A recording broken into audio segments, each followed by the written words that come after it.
Russo-Ukraine war, energy prices went up 500%. And in an effort to keep the lights on and to keep domestic order, the German government spent 7% of GDP just keeping the lights on for one winter.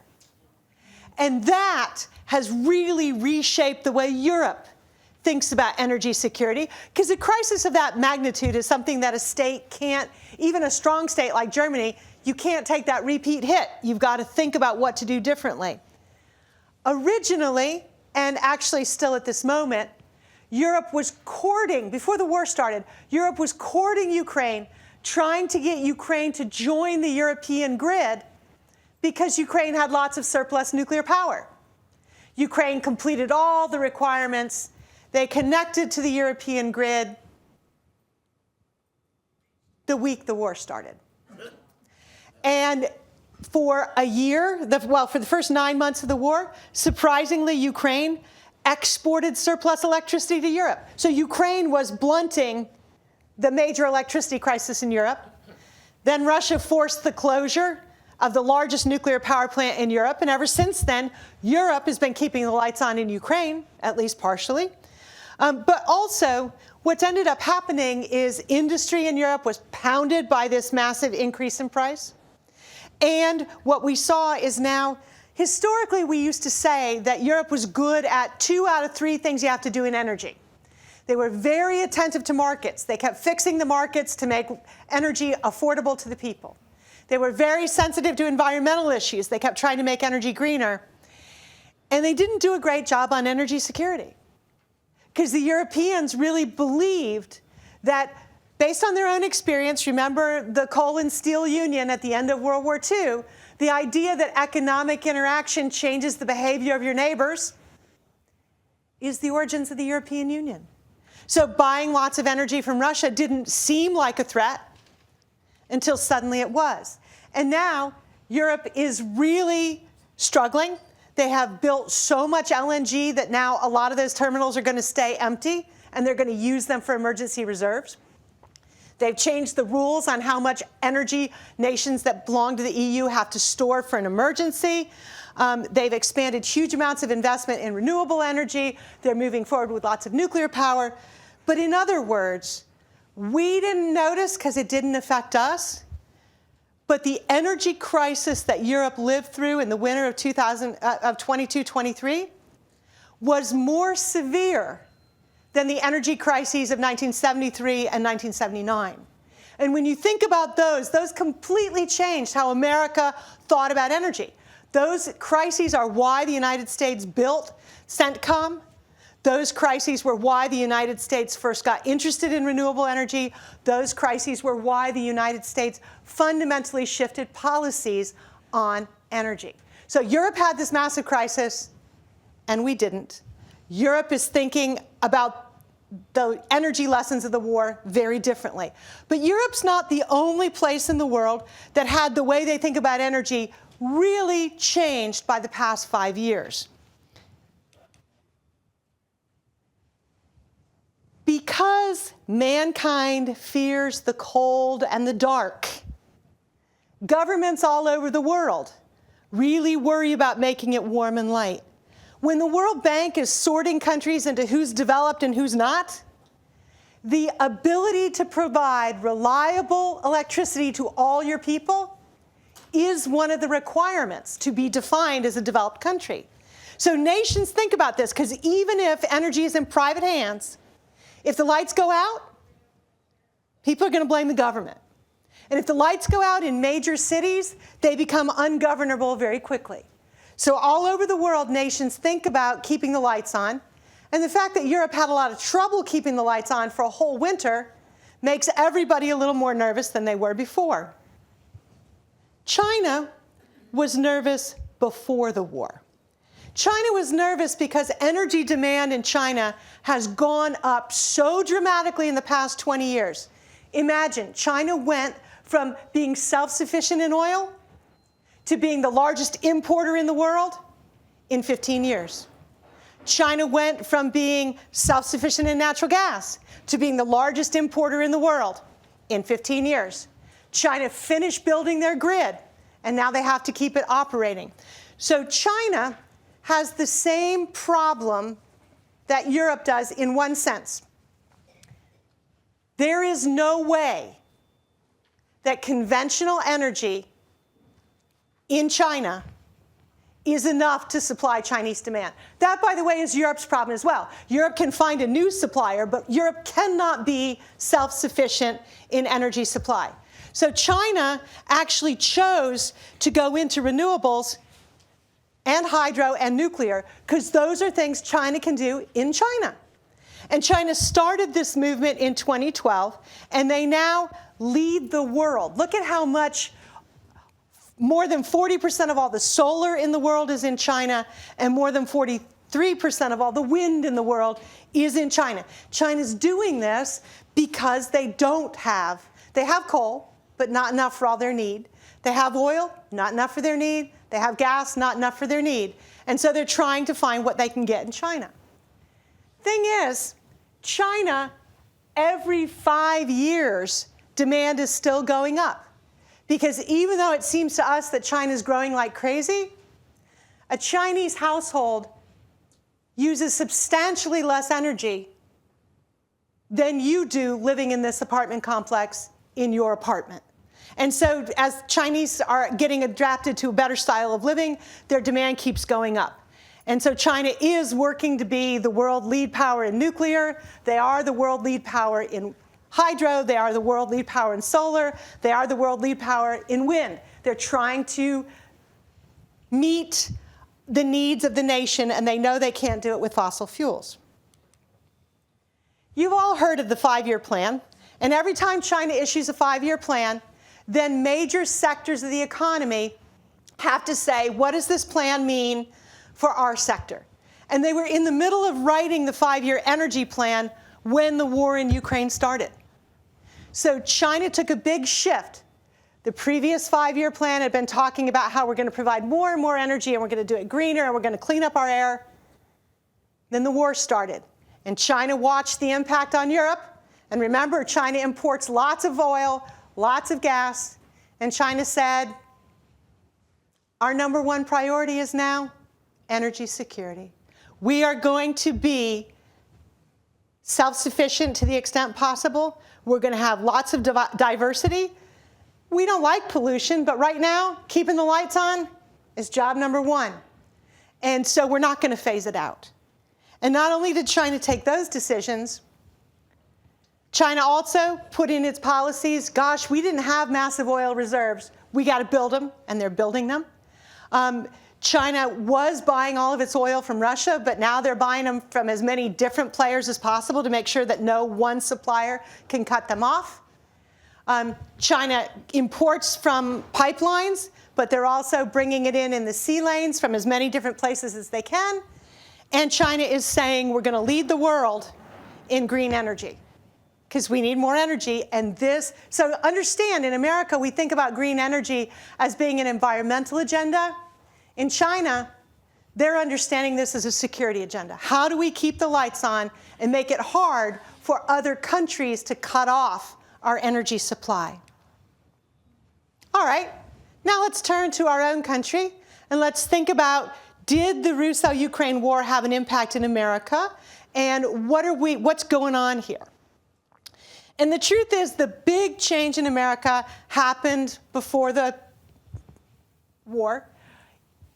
In gas, starting in 2017, and in oil, starting in 2019, America began producing more than it consumed.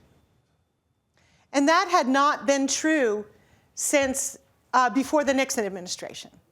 So this was a big change in America's capability. And as America began being able to produce more and more and began producing more than it consumed, it began to be a political question.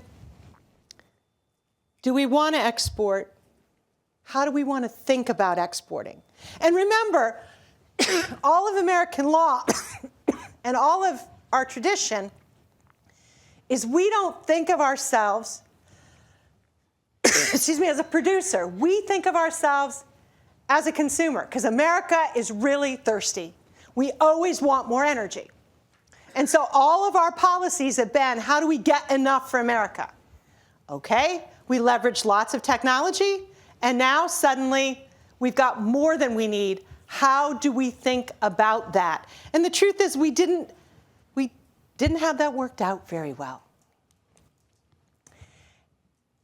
And now the current administration has a policy.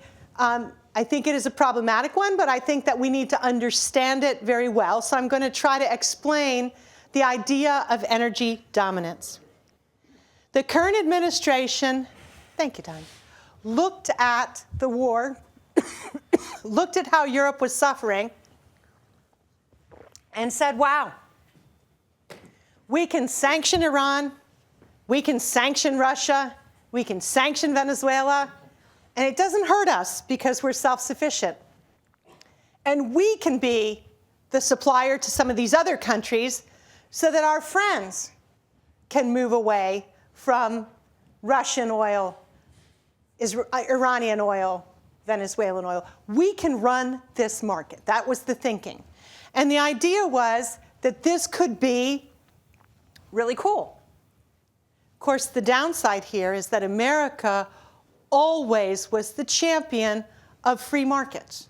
And as soon as you start to say, let's sell our oil to the people we like, what you're saying is America's going to play a political rather than an economic role in those markets. So that's a major shift. And then the idea that these other nations are going green because they don't have a fossil fuel option. We've got lots of fossil fuels, and we still haven't banged the kinks out of green energy.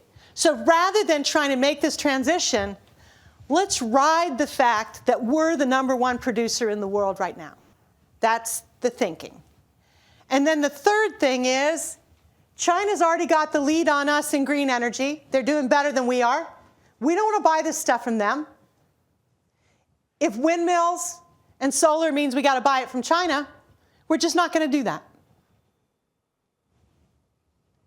And then the fourth thing was, we can force energy prices down. Now that last one is a little problematic because industry, which is now based in America, doesn't want to force the price down. Are we a producer, in which case we want a really good deal for producers? Or are we a consumer, in which case we want a really good deal for consumers? The issue we have here is we cannot affect world markets without it also affecting the price of energy at home. So to some extent, what we're doing here, the reason why I think we have to look carefully at it, but we also have to think about why this happened, is we saw that Russia used energy power very dramatically and decided we can do that too. But we have to figure out what does it mean to supply the rest of the world. Give you an example. Australia, early on in the LNG, the liquid natural gas thing, got their rules wrong. They were so excited about selling LNG to the rest of the world, and it was so much more cost effective to sell it to the rest of the world. Prices of natural gas in Australia started skyrocketing after Australia found new gas. Same thing happened in Israel. Prices skyrocketed. If you're engaging the international markets, it is going to have an effect at home. So we have to think about that. All right. Now, the administration is not wrong that currently the game right now is still about fossil fuels. If we look at where we get our energy, even though we've had a lot of talk and enthusiasm about renewable energy, even though there have been a lot of promises about the future of nuclear, here's where we are. This is the world in which we live. Oil is still the #1 source of energy, followed by coal, followed by gas, followed distantly by hydro, nuclear, and renewables.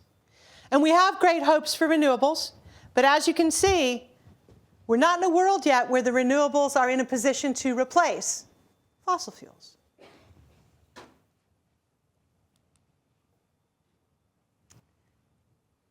when we look at what's happened in America, this rocketing forward of natural gas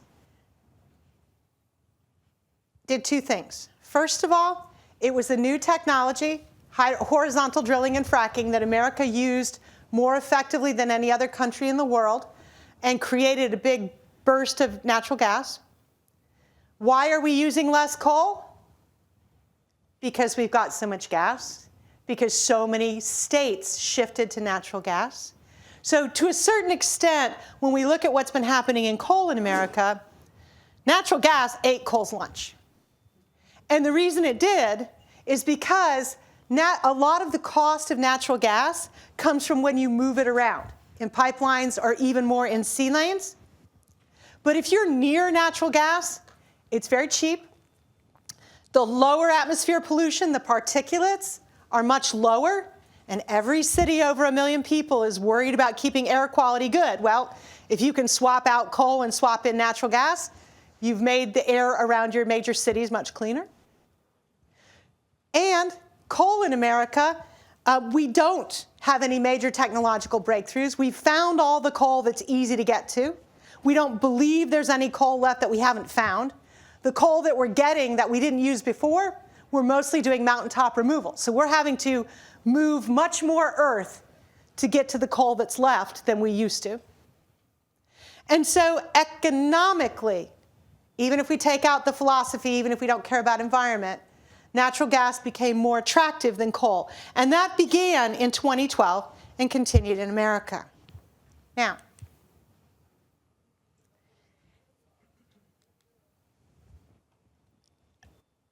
there is something that has been happening in the past couple of years, and I'm going to walk you through it because a decision that happened this week is very important, and it's very hard to understand what's going on here unless we trace a little bit of the history of it.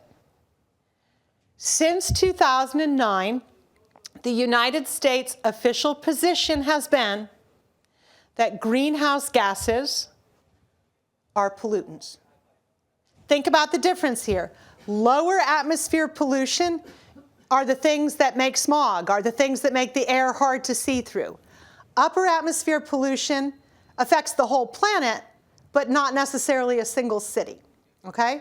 These are CO2, nitrous oxide, methane, and the chlorofluorocarbons. They go up into the upper atmosphere, and they make the blanket around the Earth a little bit thicker so that heat is trapped around the Earth differently than it used to be.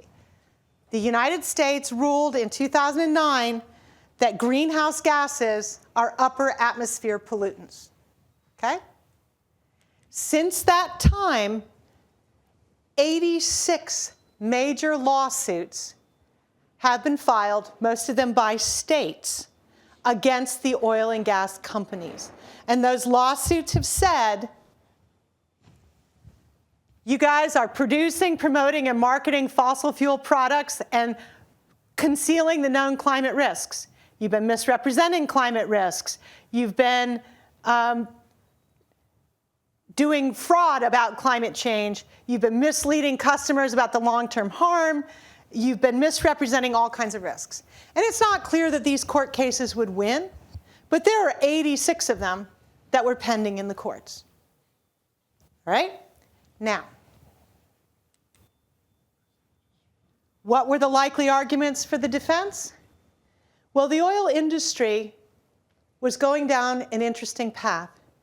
Their main defense was the security benefits to America of being more self-sufficient outweigh the environmental negatives.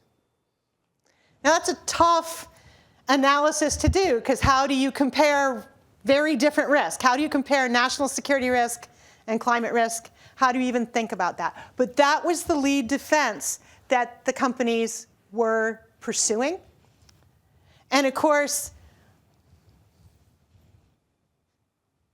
in terms of the defense, in terms of the prosecution, the answer was, it was clear that the oil companies had done a lot of assessment about climate, and they recognized how bad it was, but said upper atmosphere pollution cannot be traced to a city, cannot be traced to a country. You can't blame us for upper atmosphere pollution if we're doing a good job on lower atmosphere pollution. So you see the distinction. All right, well, here's the thing. If we want to understand the other strange thing that's happening in American energy, so hold that thought about the court cases, we're going to come back to that in a minute.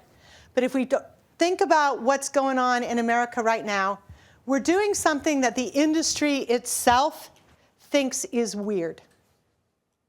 When the industry, oil and gas, is measuring risk to an oil field or to a country, they say, if you keep doing exactly what you're doing now, and you have no major technological breakthroughs, and you don't find any major new sources that you didn't know about, how long can you keep doing that? That's called the reserves to production ratio. So it doesn't mean you're going to run out in this many years. It means if you keep doing exactly what you're doing now with no major change, how long can you do it? Now, in natural gas, as you can see, the bad news for us is even if we sanction Russia, they do no new drilling, and they can't explore, they can keep doing what they're doing for 59 years. And we see that Iran, because we've already constrained them a lot, they can keep doing what they're doing for 130 years. And we see that the United States can keep doing what we're doing for 14 years. In other words, we've embraced enormous amounts of technological risk. We're producing faster than anybody else in the world, and we're burning through it at a rate that the industry thinks is a high risk. And that's gas. In oil, the same, it's actually the numbers for America are worse. We are the #1 producer in the world in oil, and we can keep doing it with no major changes for 10 years. So we've got an interesting problem here. We're the big man on the block. We're producing faster than anybody else. We're selling aggressively. We're undermining OPEC. We're doing all this stuff, and we can keep playing this game for less than 15 years. So what is it we think is going to happen in those 15 years? Do we think major new discovery? Do we think 15 years is all we got left before people stop using oil and gas? Not clear what the long-term assumption is, but what we know is that without major change, we can keep doing what we're doing for less than 15 years. All right? Now, given that,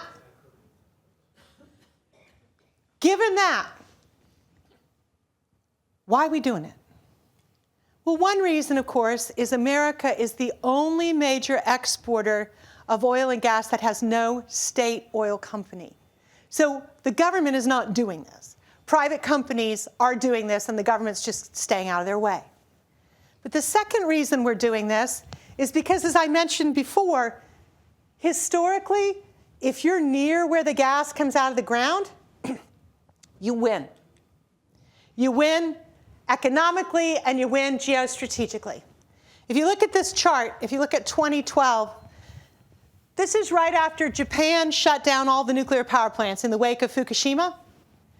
Think about this, the amount of money that Japan was paying for 1 unit of energy was, as the chart shows us, over $16.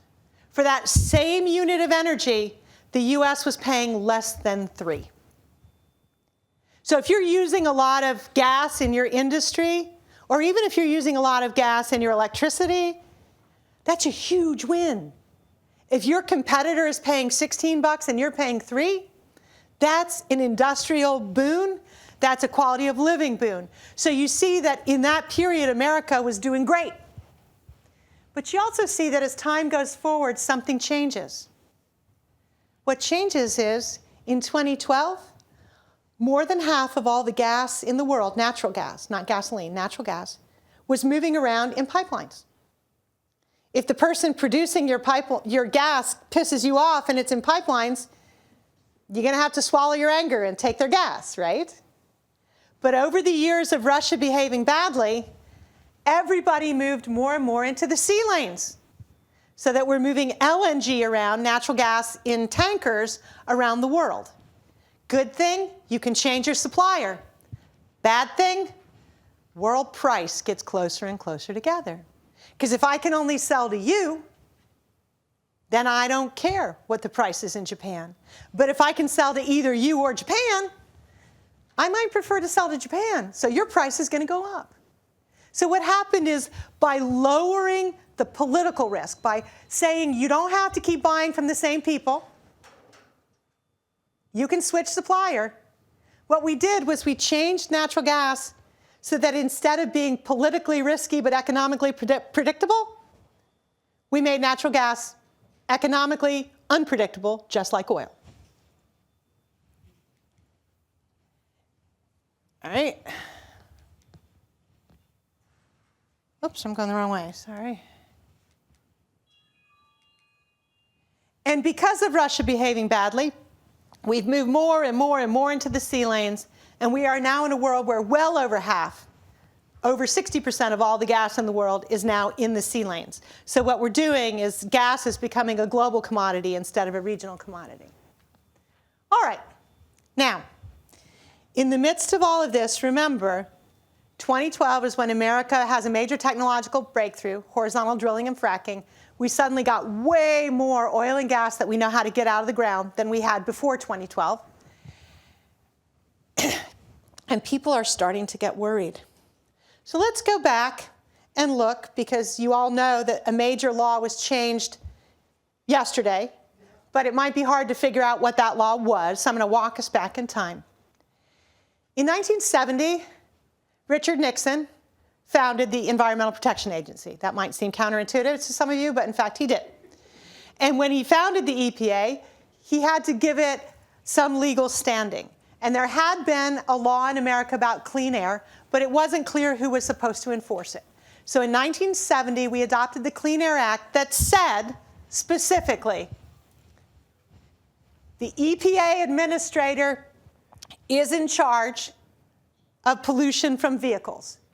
If the EPA administrator decides in his judgment, so the administrator's judgment, if those emissions cause or contribute to air pollution which might endanger health and welfare, it's the EPA's job to regulate, to come up with the rules. So since 1970, the EPA has been in charge of measuring pollution and putting in the rules, okay? So that was expanded a little bit in 77 and 90, but it was always the EPA's in charge. If there's pollution that's dangerous to human health, they're in charge, they can set the rules. But then we have the problem of what if states and citizens say, greenhouse gases are hurting my state. And the EPA says, we don't think that's our job to monitor.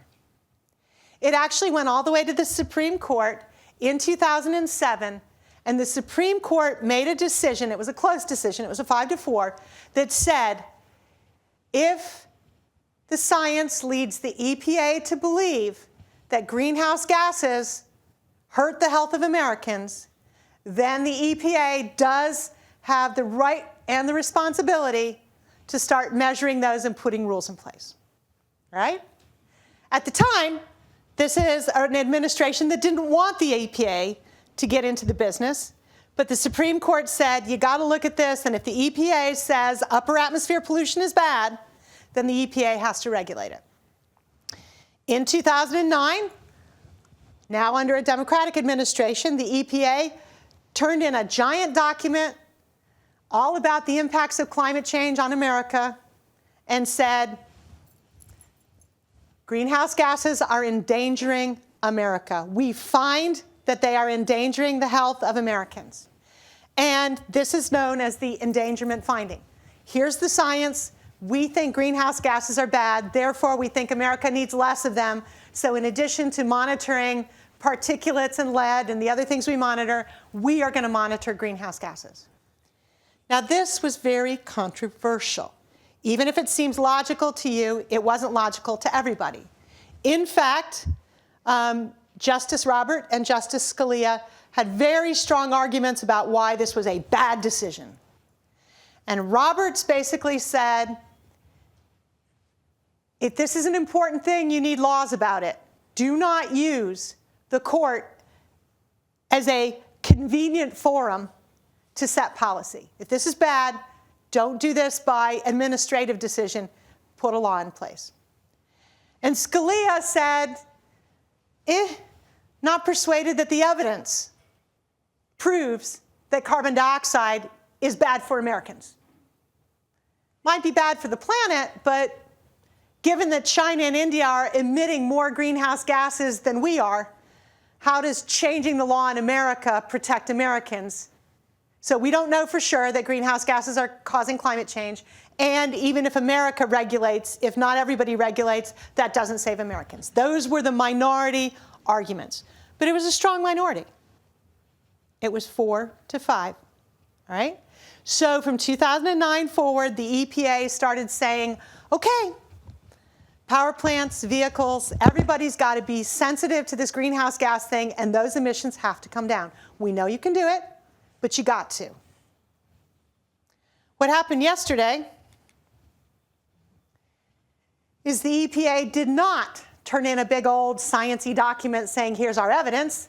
The EPA said, there's still a lot of uncertainty about this. We are not going to regulate greenhouse gases. We think the minority arguments on the Supreme Court were persuasive. We're done. The EPA has neither the standing nor the right, nor the obligation to track greenhouse gases. The decision that was taken is very dramatic. It is reflective of this persistent tension between the two sides. But I will call your attention to the fact that, remember those 60-plus court cases?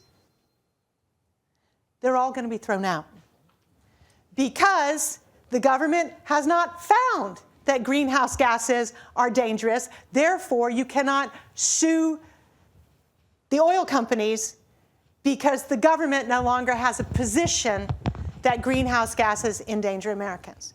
So what is this? This has been called is the revoking of the endangerment clause. There are some people who celebrate it because they think climate change is not a thing. There are some people who celebrate it because they think that America should not regulate something that many other countries ignore. There are some people that are very unhappy about this. And there are some people that think there has to be a better way to do this that isn't by executive order, that can be, or Supreme Court, but that would be legislative. So we are now in a world where officially we do not have the obligation to either track or try to reduce greenhouse gases. We are also in a world where, as you're very aware, the administration is pro-oil, pro-gas, and pro-coal. So if you're wondering what's actually going on here, I'd like to take a step over to Europe for a moment because I think it's easier to understand from the perspective of Europe, and then we'll come back to the US. 3 times in modern history, 3 times in most of our lifetimes, Europe has made a major energy transition. And the first one was actually led by Winston Churchill. He was the first Lord Admiral of the Navy, and he said, the ships, for Britannia to rule the waves, we got to move our ships from coal to oil.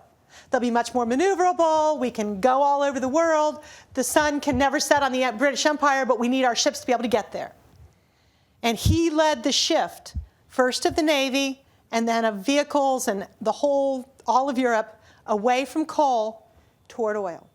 And oil turned out to be so much better than coal that Europe started using it in energy, in electricity, until those 1970 crises.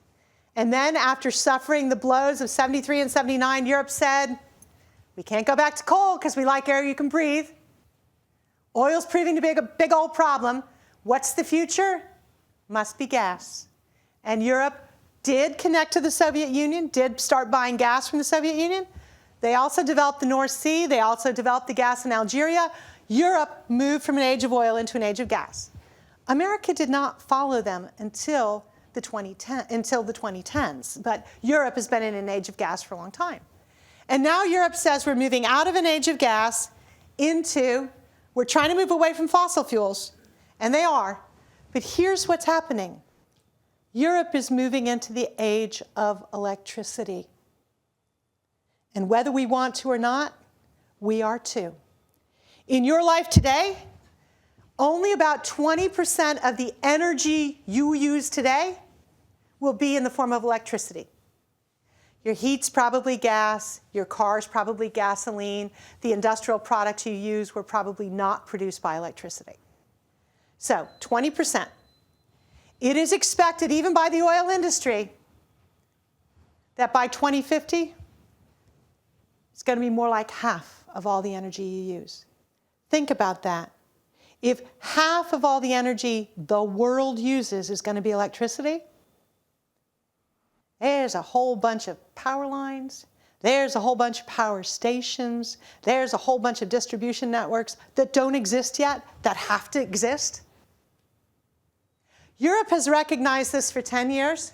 The United States recognized 2 years ago, oh crap, we're moving into the age of electricity.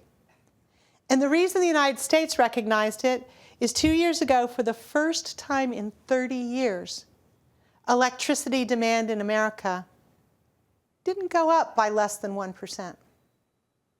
It went up between 3 and 5%. Those of you who used to do charts for a living can imagine the difference in a curve that's less than 1% a year to a curve that's 3 to 5% per year. That's a huge change.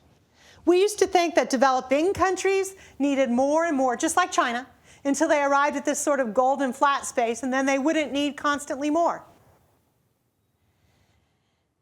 And now we think we're going to need constantly more electricity.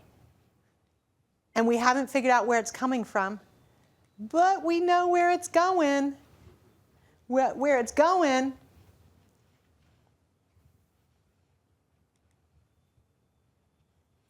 is data centers.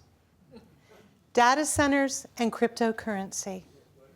What we know is that in the modern world, even if you don't care about climate, there's a huge new demand for electricity because data doesn't want oil or gas. Data wants electricity. In past years, you used more and more computers in your home, but your lights got more efficient. So your net use of electricity didn't go up. But now we arrive in a moment where the biggest, fastest growing industry is information. And information wants electricity. So we are now in what I would call a power-hungry world. And what we have to think about is, how do we keep the lights on? Because think about this. Data can pay more and more for electricity if it gets scarce.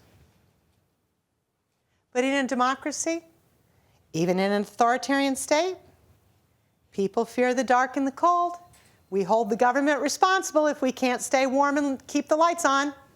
So governments have to figure out how to provide for citizens, even though corporations have a whole new massive demand for electricity. For some people, that has led them to say, well, crap, we don't want to make people hurry to move away from fossil fuels. If we're putting all those new data centers on the grid, we don't want electric vehicles. If we're putting all that cryptocurrency in the system, we don't want to encourage people to move their heating to electricity. So now there's a big division about, do we move toward electricity, or because electricity is growing so fast, do we panic? Apparently we're choosing to panic. And essentially, what we're seeing is that the current administration is pro-coal on the grounds that we need more and more electricity. They're pro-oil on the grounds that we can shape the behavior of other nations if we get them dependent on us and then yank them around.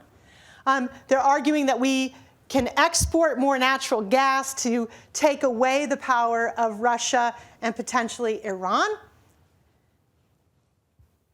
But the curious thing is, in the middle of all this talk about wanting more energy, we're not doing a lot of talk about electricity. The United States, with a group of other nations, has said we're going to triple nuclear energy. We're moving toward that, but not very fast. And we're going to need grids and distribution as well as nuclear power to get there. And meanwhile, we are in a world where the energy crisis that we're facing is not about oil or gas. It's about electrons. And if you're really, really serious about addressing the crisis that America is facing, you have got to think about this problem of whether you want the transition or not. Electricity is more important than it used to be, and we don't know how to get there. And the folks who say this means we got to give up on climate, we got to just ignore it, they're basing their argument on something that is true but maybe not unsolvable. What's true is that every transition we've made before, from coal to oil, from oil to gas, happened because we found something that was better. And not only did it happen, we didn't stop using the old stuff. You know, we say that we moved into this age of oil and age of gas, but the amount of electricity in the world grew 5 times, and coal grew 5 times and kept up with it. So what happened historically is we find a new source of energy and we add it on to meet our growing demand. We don't usually replace one form of energy with another one. The whole goal of trying to deal with climate and reducing greenhouse gas emissions is we've got to change. But the technology isn't 100% there yet. And so we find ourselves in a very strange world. I would argue the current administration has identified a problem that is real, but not a very good solution.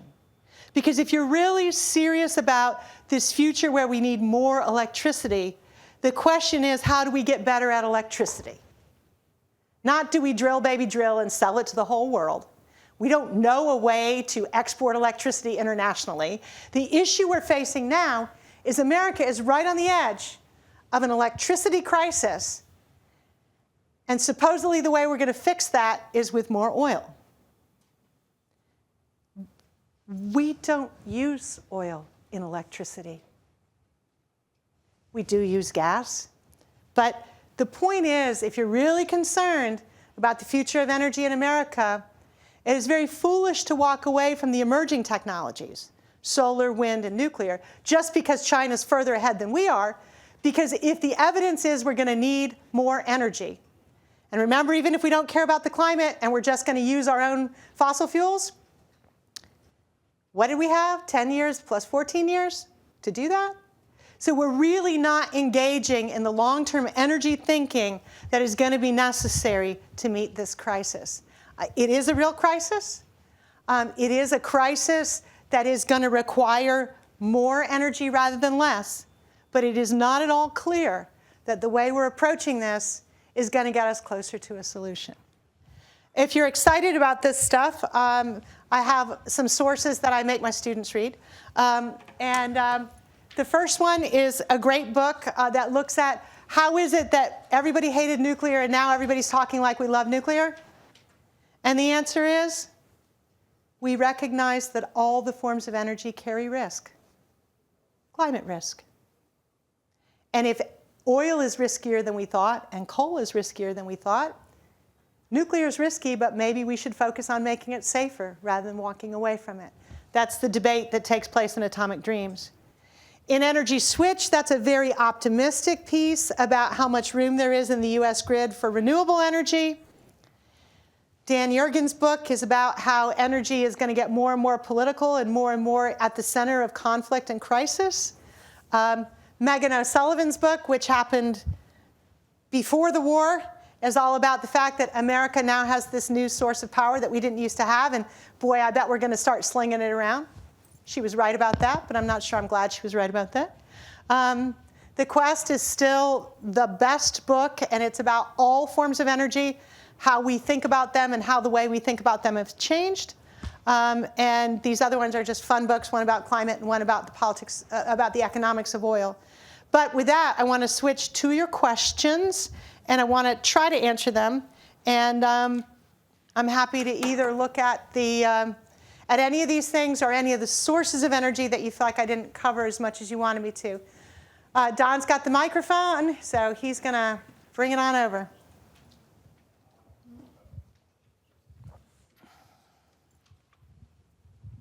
Thank you, Doctor. I used to work for Dominion Energy for many years, and I was part of the transmission, distribution, and generation portions. Could we call you out of retirement, sir? Well, we recently had a retirees' Christmas party, and I'm 81 years old, and they asked me to come back to work. Yep. To build substations. That's what I did. The one. Two observations and a question. These small modular reactors, I think this will be a key to our solution to energy production in this country. The Navy is considering right now to put a SMR down in Norfolk, right on the base. And why not? They've got 50 ships tied up down there, whatever they have with the reactors, and they have the security for it. And in addition to that, we have had in the last 3 weeks here single-digit temperatures at night. And there hasn't been a whole lot in the newspapers, but when the Dominion Energy electric bills go out at the end of February, you will hear a howl in Virginia and wherever they are. I talked to one of our contractors that's working in the building here, and his home, they already recognize they have a $600 electric bill. And that's just the tip of the iceberg, because when the heat pumps, they're only efficient like above 35 degrees Fahrenheit. When they're below that, they go on totally resistive heat. So they are drawing a tremendous amount of amperage. And the other thing I just wanted to mention is the Strategic Petroleum Reserve replenished. And that's all I have, Doctor. Thank you. Okay, those are a lot of good questions. And thank you for representing an industry that's really critical to this particular issue. About small modular reactors, I'm very enthusiastic. I think that they will be important. I think that the U.S. State Department internationally and the U.S. government domestically is overselling it only because there is one small modular reactor connected to a grid in the world. It is in China. The U.S. reactors, we still have 5 very different designs, and we still don't know which one is going to make the most sense, and none of them are up and running yet. So I am excited about it, but we have to understand that there's a timeline involved here, and the promise that we can just make this happen tomorrow is not realistic. To your question about the Navy, I want to make a careful distinction here. It is very straightforward for a nuclear submarine to connect to a grid and light up a base or a small town. And we tend to only do that in emergencies. The Russians do it all the time. We tend to only do it in emergencies. Not a bad idea. However, when the Navy says we're great at nuclear, let us just put an SMR modeled on our Navy nuclear in the middle of Kansas and let's power a base in Kansas, my answer is twofold. The first one is, when you are a submarine, whenever you have excess heat problems, you got an ocean. Move that thing on land, you do not. And because you do not, I want to know who your regulator is. The Navy and the armed forces have argued we should regulate ourselves. Now, recent history tells us that the military is not very good at regulating themselves with sexual harassment scandals, that the military is not very good at regulating itself with a lot of things. I understand why the military has some proprietary needs, but for the military to argue that they shouldn't be subject to civilian regulation if they're going to put nuclear power plants on land, I disagree, and I think that there needs to be something worked out there. I would love to see military bases lead the construction of new nuclear, but I think that we need to, and I also think that it's possible for military bases to operate in island mode, and that would be good for them and good for the grid. It would be good for security and stability. But the regulatory question, to me, is a really important one that we have to think about pretty seriously. Let's see. That's 2 of your 3. The SPRU. The Strategic Petroleum Reserve, I have no idea why the acronym is pronounced SPRU, but it is. The SPRU is a treaty obligation. We belong to the International Energy Agency. We have to have 60 days of replacement for imports. We are now a net exporter. So our treaty obligation is no longer valid. So now we have to figure out what makes sense for us domestically, and there's a big contention about that. I would feel much better if we refilled the Strategic Petroleum Reserve. We tend to panic about it when the price is high and not think about it at all when the price is low. I do think that the Strategic Petroleum Reserve is an important thing that the U.S. should maintain. But again, historically, we did it because we have a treaty that said we had to. Now that we're a net exporter, our obligation to the treaty is already kind of met. And so people are feeling freer to play politics with it and not have to worry about the treaty. Yes. I'd like to start with a comment before I get to my question, and that is I have read numerous articles about the advantages of nuclear energy, and I think less than 1% mention what you do with the waste, and the same is true for mining uranium. What do you do with the waste? And that's the real problem that nobody wants to talk about. So I'll get to my question, which is completely different, and that is, what about the distribution infrastructure that you mentioned? When I think how hard it was for me to get an underground line from the electric line that went down my alley to my house, much less get that line underground, and otherwise, all of these electric lines that distribute electricity are vulnerable because they're above ground and they're vulnerable to sleet and ice. What about that? So that's a great question. And you're right. It's not just that we have to expand the grid to deal with the fact that there's more demand. It's that the grid itself was already very creaky and there are many things that need to be fixed. One of my great concerns is that because industry, the data centers are willing to pay, and because data centers use large amounts of electricity so they don't have to worry about transmission or distribution, they are pretty much a direct line. If we let the data centers get into the grid without helping solve the broader problems of the grid is going to serve data centers very well, but it's not going to get to your house. And so you're absolutely right. Transmission and distribution are the weak points. This administration keeps saying we need more generation. Actually, transmission and distribution are the two biggest points of vulnerability, and that is something that hasn't gotten the attention it deserves. Virginia's starting to kick up some dust about that because Virginia's facing a lot of challenges, and those power bills are going to cause another big ruckus. And it's absolutely correct. I think that we have to stay focused on the fact that electricity's not free, right? But it's necessary for the functioning of a society. So the government has an obligation to manage the system in a way that your lights don't go out while data centers figure out a way to get what they need.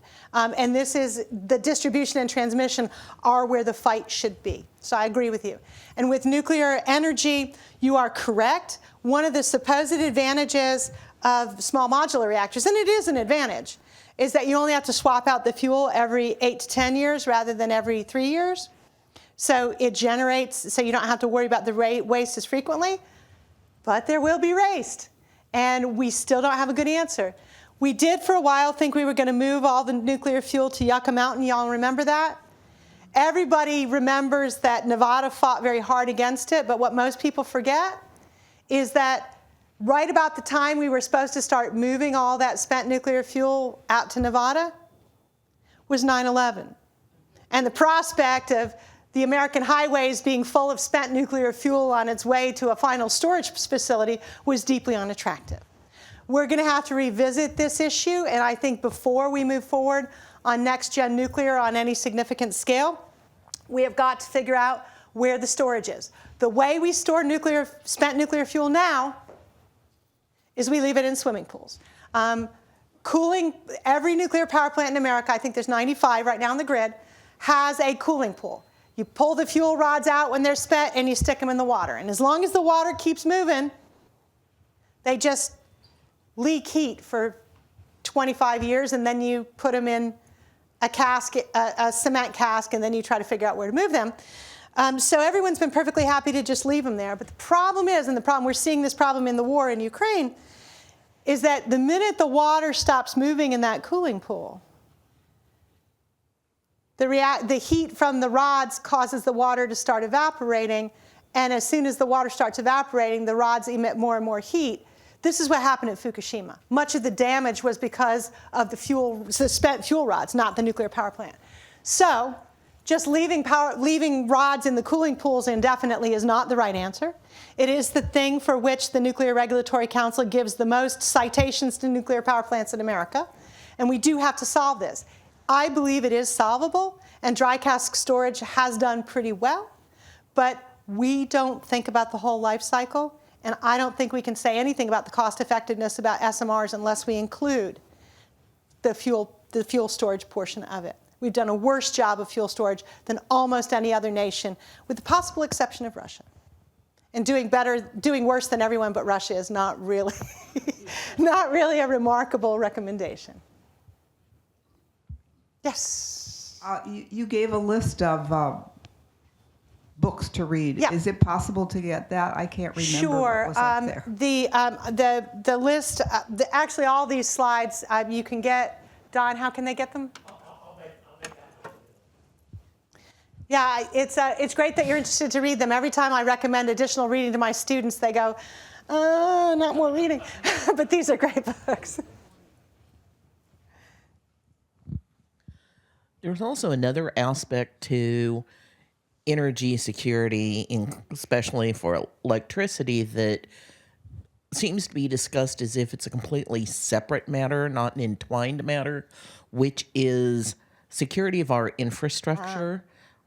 We have aging infrastructure. We're heavily reliant on computers. And as we are all well too aware, it's very easy to have people hack into it.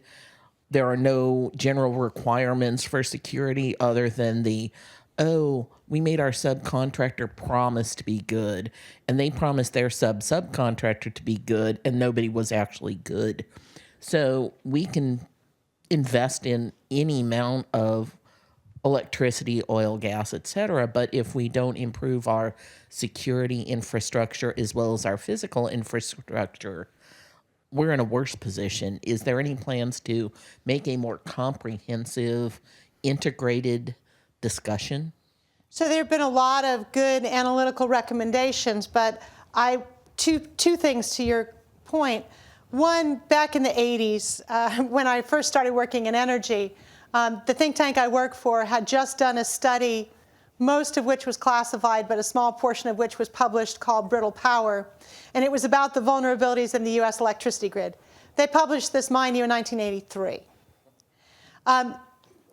Don't know how much of the classified part they fixed, but if you read that book today, almost all the vulnerabilities are still there, okay? And then the second, to your point, the more we move it, and that was the stupid grid, okay? That was, once you move to smart grid, it is more efficient, but there are more entry points for nefarious behavior. And we have automated so much improvement of our infrastructure that it's becoming more and more possible to use the internet to create attacks on physical infrastructure, because you can get in there and enter a code for ARM number 47 to start flopping crazily. And we've seen a few of those attacks, not very many, but a few. So taking seriously that security of infrastructure is extremely important. Our best agency in the United States to do that, and they made some good progress on it, is CISA. But CISA has been gutted recently. And frankly, for an administration that embraces the speed of new technology, they've been very slow to recognize and figure out how we need to address the risks associated with this technology. So the cybersecurity of our infrastructure is something I've been spending a lot of time worrying about. And I've also done some writing about the cyber attacks that were launched on the Ukrainian infrastructure. Long before the physical invasion of Ukraine, Russia was launching really spectacular grid attacks. One of them failed. If it had succeeded, and mind you, this was in 2017, so this is before we thought they were at war, it was designed to make power plants start blowing up one by one. Can you imagine doing that to a country when, I mean, the rest of the world doesn't even think you're really at war? A country that had the largest nuclear power plant in Europe, you were sending code that was trying to make power plants blow themselves up. It's just absolutely stunning to me. One more here. Thanks again. But if anyone's ever interested in data centers, I invite you to go out to Route 28 on the way to Dulles Airport, and you'll see these huge data centers being built, and next to each one of them is a transmission distribution substation, and it's right there. There's no great distance between the service and the customer. And the other thing that I wanted to mention was there is a really weak link in the whole power system, and that's the manufacture of the number of manufacturers that make large power transformers. In the United States, we have none because it was a dirty industry. It was steel, and so anyway, in the free world, there are just a handful of manufacturers that make large power transformers, and these things take months and months to build, and they're a precious commodity.